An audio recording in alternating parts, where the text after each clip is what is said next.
Des quartiers populaires dévalorisés, du déclassement administratif et politique de notre ville, d'une stratégie imprudente et mal conduite de rénovation du théâtre municipal. La critique est sévère ce samedi après-midi pour le lancement de la liste Bastia en commun.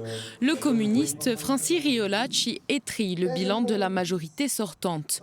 Sur les 45 noms de cette liste, on retrouve des figures connues du parti comme Toussaint Devotti ou Ange Rovère.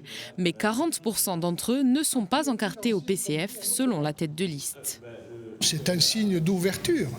Nous aurions pu établir une liste de 45 noms avec des membres de notre parti. Mais nous avons voulu précisément ouvrir notre liste à des personnes non communistes, mais qui nous rejoignent dans cette volonté de renouer avec une politique de gauche à Bastia.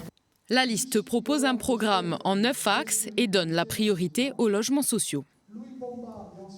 Notre programme se veut un retour à la justice sociale et fiscale. Sociale parce que cette ville souffre d'une pénurie criante de logements sociaux, 2000 demandes en instance non satisfaites et un logement social à l'arrêt.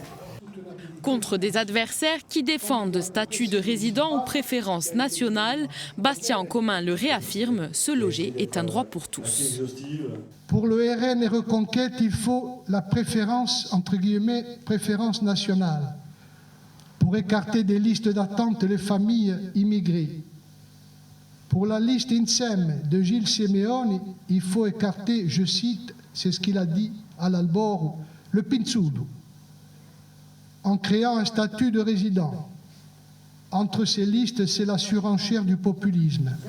Enfin, Bastia en commun s'attaque aussi au projet structurant de la ville. Favorable à la construction du port de la Carbonite, elle veut mesurer les investissements en cours pour les travaux du théâtre municipal. Nous, on veut un théâtre à Bastia, évidemment.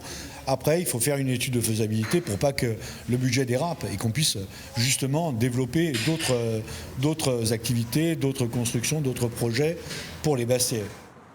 Le 15 mars prochain, il faudra convaincre les électeurs face à 6 autres listes, dont une seconde à gauche, celle de Sacha Bastieliga.